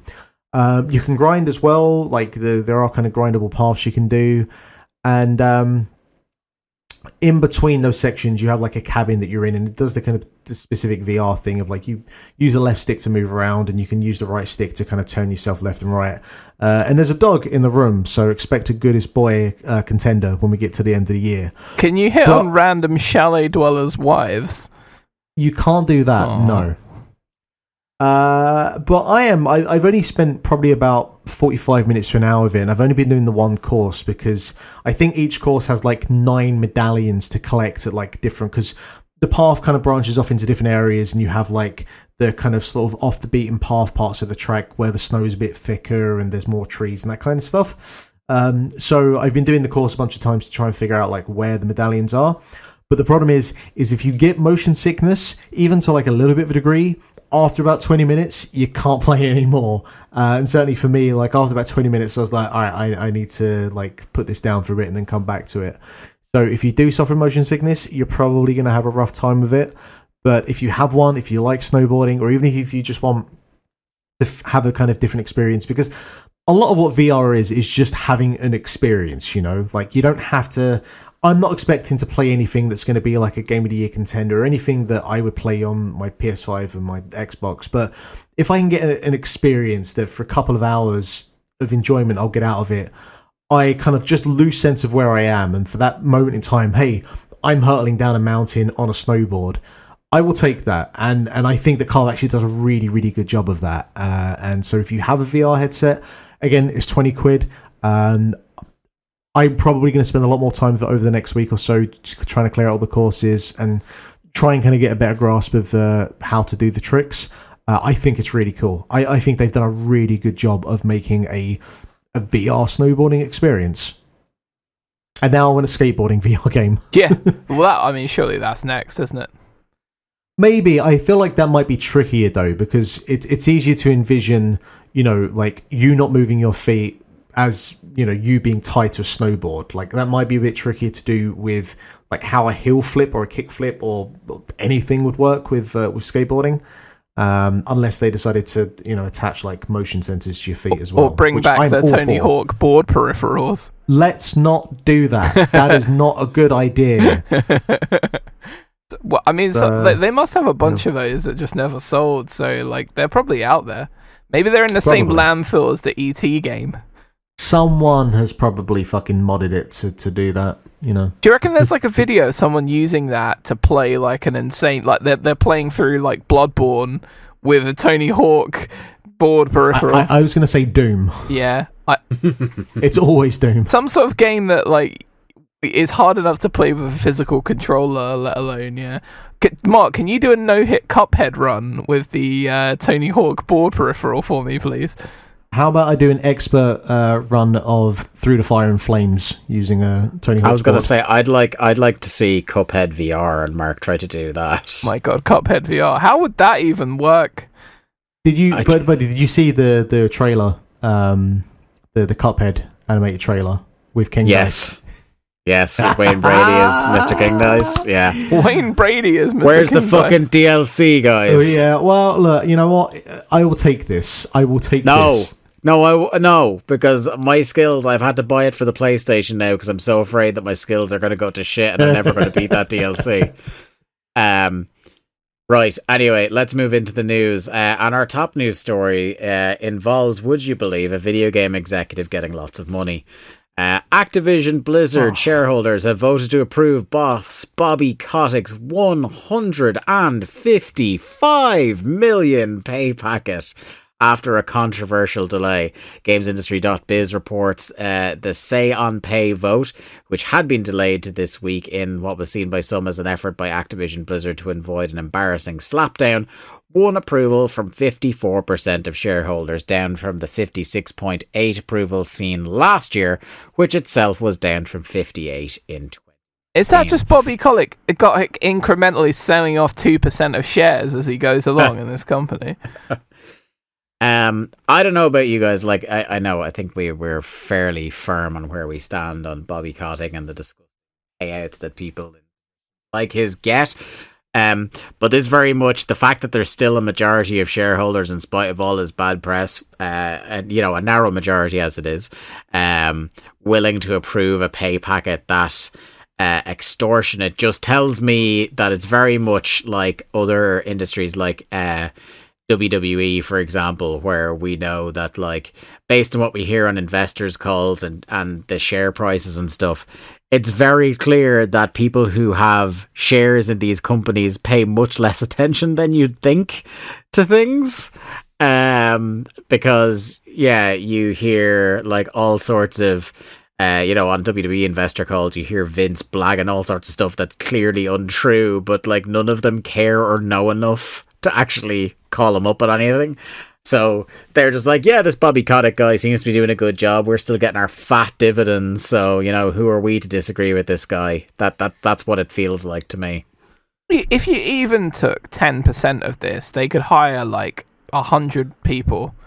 Like, or pay the current employers more than the fucking minimum wage or whatever they're on. A wise person once said that it's not that they want to make more money, it's that they want to make all the money. Yeah, but they would make more money if they didn't pay one guy 150. But not all the money. Not all the money. You do not understand how trickle-down economics work, do you now, my son? I just want Bobby Kotick to never be a thing anymore. Can he win the fucking Randy Pitchford Award this year? All right, it's a long time coming, and I've been a long time proponent that he either we rename the award again this year to fucking Bobby Kotick, or he just wins the fucking thing. Because I'm pretty sure. No, I mean the porn flash drive at medieval times cannot be topped. Yeah, right. It's hard to beat that, to be honest.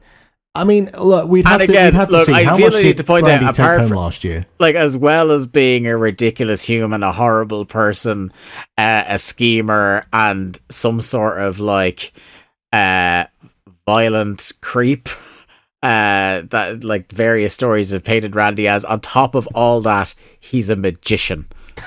And that will so Bobby Kotick as just like your boring old capitalist who's just trying to accrue all the wealth is never going to be as funny. I guess Randy is slightly more catastrophic a human being. He's a fucking magician. What Dave didn't tell you is that he might as well put on his business card, cunt. He's actually second row of that Job photo that says "We demand to be taken seriously." The Alliance. Yep. Yeah. Well, you didn't know. Like, oh my god, can we do that in future? Can we do like any time we mention Randy Pitchford that we do that audio sting for the Alliance? I mean, you're just making production harder again. Yeah. But I just it's either that or you're gonna have to come up with a Randy Pitchford theme song, Jack. I just want to bring up this part of the article here where it details that Activision Blizzard cut Kotick's 2021 salary by 50% to $875,000 and reduced his target annual bonus by 50%, which is a potential reduction of $1.75 million for each of the 2021 and 2022 fiscal years. Like that makes any fucking difference. Yeah. I mean, why is he getting like $155 million of dollars in bonuses? Like, I mean, come on. Apparently, he's essential to the business by the sounds of it. Just doesn't need any more money. Oh God. Anyway, look, that is a long beaten track that we could get down about that. But anyway, from one capitalist monolith to another, let's talk Microsoft. Yeah. Hey, Microsoft. Hang on, you were just shilling Microsoft's wonderful new headpiece for your ear holes. Like, so you're part of the problem. And allegedly, we are on the take from Big Phil Spence. Yeah. I made my own independent decision to get an Xbox. I'll tell you what, if you get that headset on Game Pass, hoo boy. Microsoft unveiled Windows 11. And in doing so mentioned new gaming-focused features. Windows 11 automatically adds HDR enhancements to games built on DirectX 11 or higher that previously only used standard dynamic range. Just like a whole load of new specs. It's part of that thing we've been hearing about for years, Mark, where the old way where there was the Xbox division, then the Microsoft Games division, that is less and less a thing. The walls are breaking down. Game Pass Ultimate was the big step in trying to bridge those gaps, and now it's kind of very much the idea that under the Microsoft umbrella, a rising tide raises all ships. Yeah, the most exciting thing about this is they're bringing direct storage to Windows 11, and that is awesome because that is what is being used in the Series S and the Series X at the moment, which is great. Like, I've been doing a lot of gaming over the last year on my PC, and having this feature there, I imagine, hopefully, is amazing just for quicker speeds. My graphics card is going to take this on, and my CPU isn't going to get bogged down, and that's amazing. So I hope it works as well as it does on my wonderful little Series S that I have become very fond of over the last couple of months. And they finally are upgrading a Microsoft OS for free. Jesus, Mac have been doing this for like 2 decades. And Microsoft have still been holding out, charging for their choppy, not as good operating systems, and they finally clued in, and they're doing it for now. Do you wonder what? Do you think that is because of Apple, or do you think there's? No, Apple been doing it for so long that it can't be. But like, why would they change their mind on this? I now? suppose they have more, and maybe it has something to do with. Maybe they can offset it now that there's more dedicated like Windows products, like the Windows Surface thing, so they're selling more actual hardware direct to consumers now than they necessarily were in that division. So maybe a lot of software as a service, isn't there? Like Office 365 and stuff. Yeah, you subscribe to Office now, so it's probably that the business model has changed somewhat with the way technology has progressed over time. Or maybe just be because no one actually ever fucking purchased a copy of Windows as well. I imagine you would be surprised in a very depressing way at the amount of people. A couple of years ago, I was clearing out and I found a cracked copy of Windows XP that someone had given me many, many years ago. And a single tear of reminiscence rolled down my cheek. I was like, the good old times when you had to go to a mate to get a burnt copy of a thing to put on your PC. Other things they've got in here, Windows 11 will have the Xbox app built in, which provides obviously access to Game Pass for PC, and that gets you cloud gaming on the Windows PC via browser. So even an entry-level device can play demanding games, which is pretty cool, which also makes even the Stadia even more obsolete than it already was. What's the Stadia? I've never heard of it. It's fucking whatever. Microsoft is bringing Android apps to Windows 11 via Amazon's App Store. Android apps will run natively on Windows 11, and will be downloadable from Amazon's App Store via the new Windows Store that's included in the operating system. So yeah, there's some pretty cool stuff in here. I just like that they've got direct storage. That for me is kind of the big selling point, and obviously as well, it's a free upgrade. So cheers, Bill. Good times. Our next story, Insomniac, who, like, Jesus, guys, take a fucking day off, went straight from doing 2 back-to-back Spider-Man into releasing Ratchet and Clank Rift Apart, and now it seems they're straight on to the next project. Some job postings by Insomniac on Twitter talk about 5 new openings for a multiplayer project, looking for a creative director, systems designer, story lead, art director, and VFX artist. The way they describe what they're looking for is designers that would help develop combat, navigation, progression, and economy for a multiplayer environment. Obviously, it's so early in the process. There hasn't really been leaks as to what this project might be. I think selfishly, I would pray for Knives Out, the video game, something Sunset Overdrive related. I would just want there to be a sequel to that game. It's something they've wanted to do since the original, and release it on all consoles this time. Can I just put my cynical hat on for a second, and just put it out there? A Games as a Live Service title. I hope not.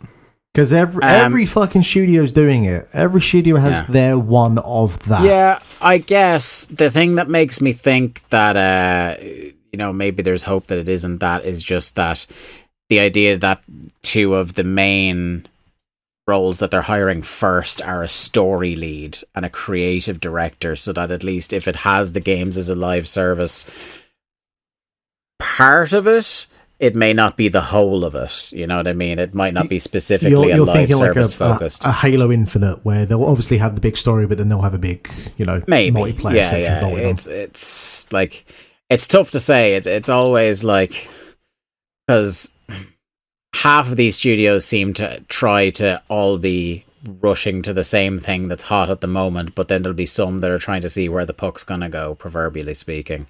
I would like to think I like Insomniac a lot, and I'd like to think they aren't just throwing their lot in with what seems to be the cash cow at the moment.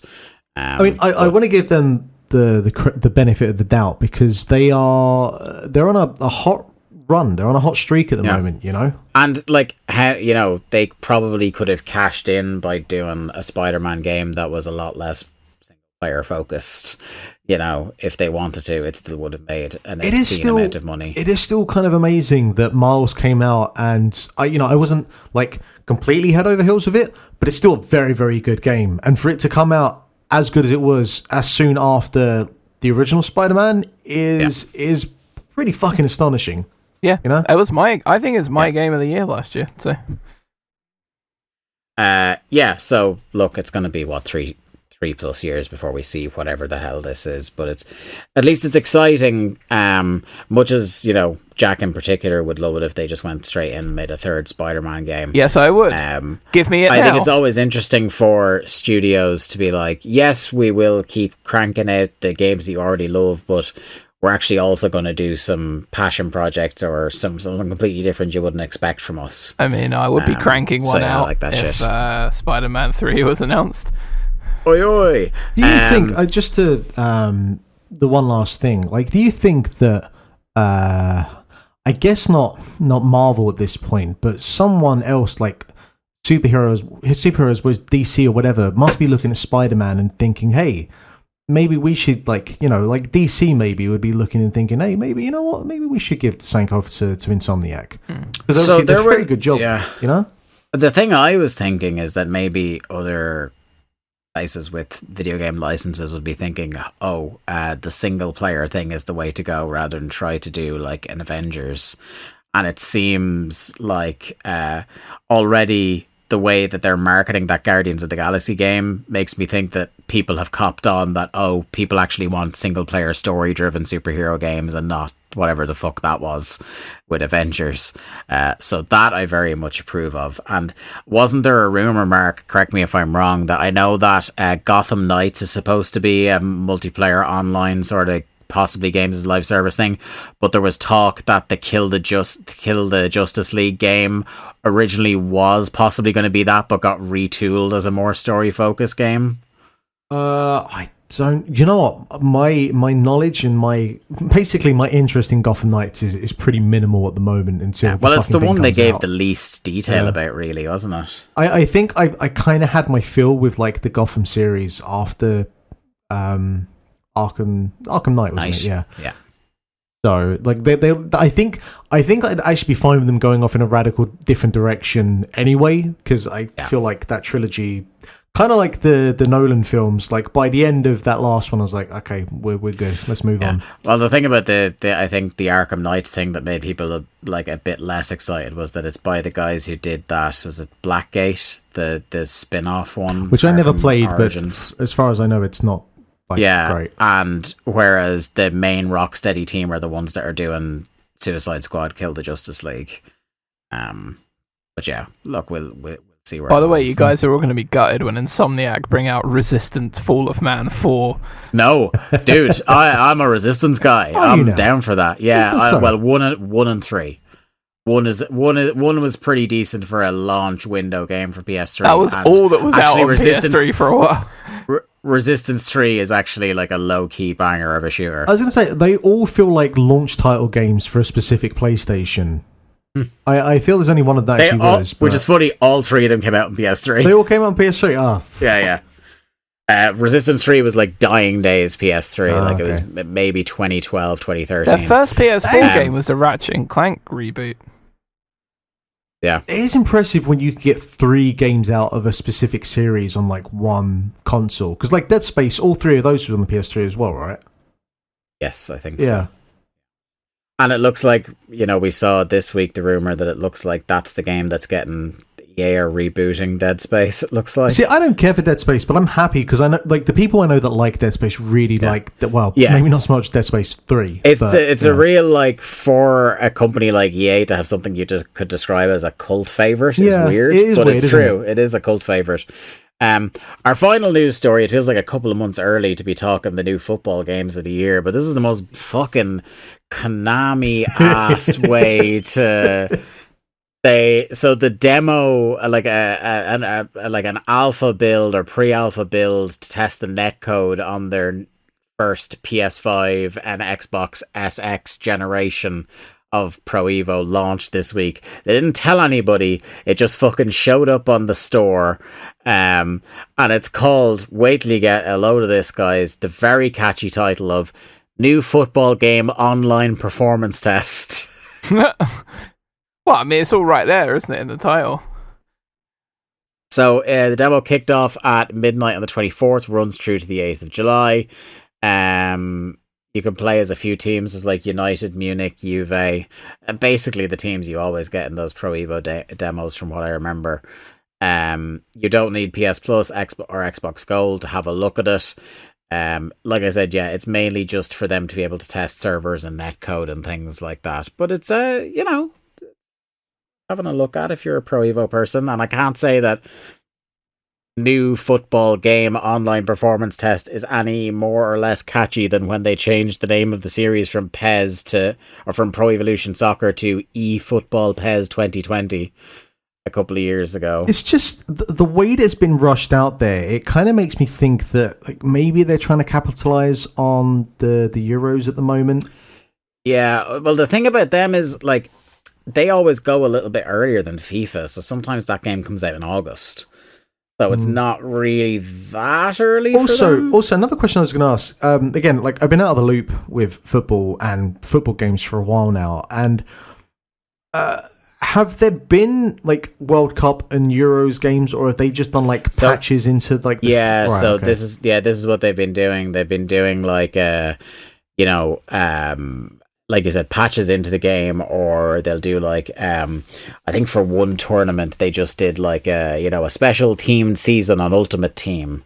It's become less of a cash cow for them over the years. Like, they now use tournaments as a driver to just buy the game rather than to do a standalone, Road to the World Cup or anything like that sort of game, because people just weren't buying them after a certain... I think I need to find myself a PlayStation 1 emulator, and I need to play me some Road to the World Cup 98.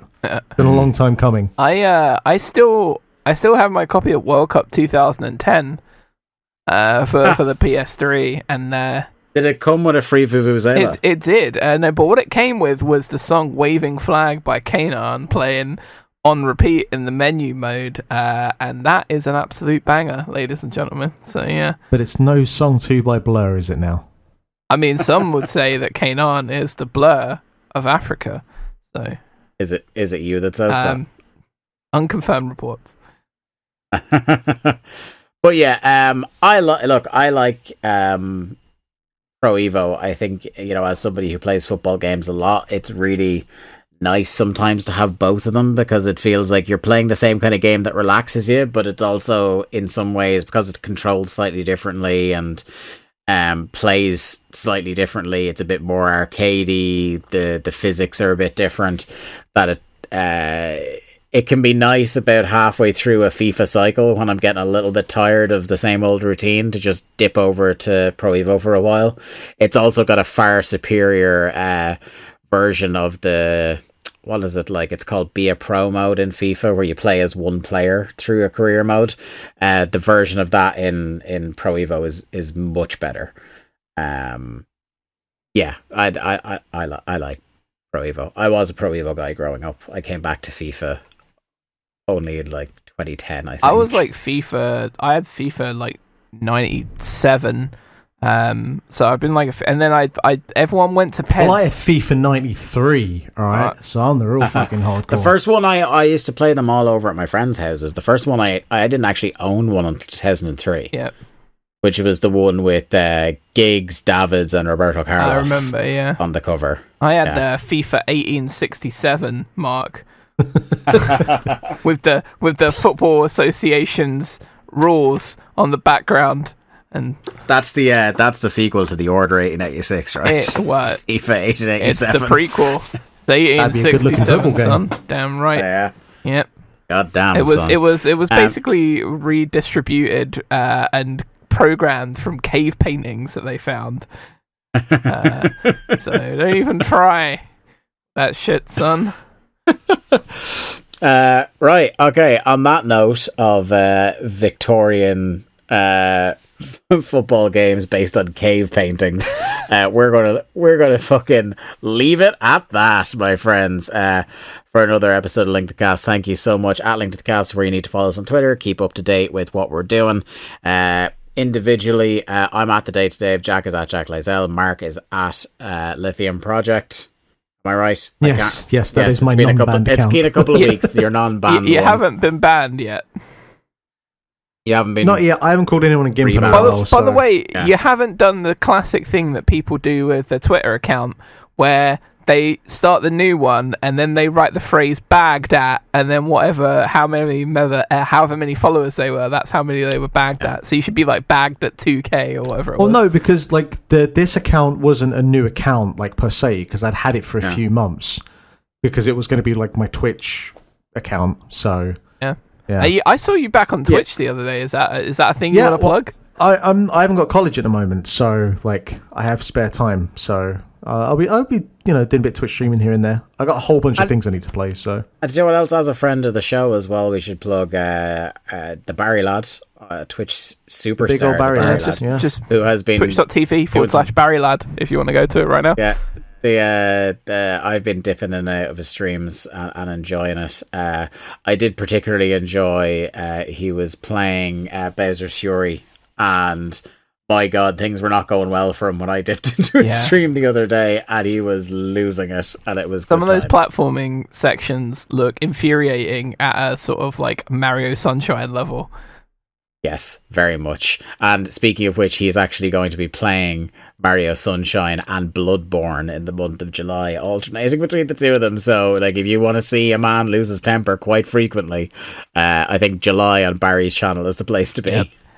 Yeah. Or you could just watch me when if England make it to July in the Euros. I was going to say, or you could watch back on our YouTube channel at Mark playing The Witness. Someone losing their temper quite frequently. You cannot Anyway. pay me enough money to play that fucking game again. Mark, what would you rather do? Would you rather watch the entire Fast and Furious franchise or play The Witness again? Probably the Fast and Furious, because it would take less time. It would take less time. All we need is and I'll tell you one thing, it's certainly easier to figure out than The Witness. what we need is a jigsaw style person to kidnap Mark and put him in a room with those two choices, and the third is a chainsaw God. to the dick. Would you like to play this game? That's exactly it. Yeah. Right. Okay. For a link to the cast, we'll see you next week. Bye bye. Bye. Salud, mi familia.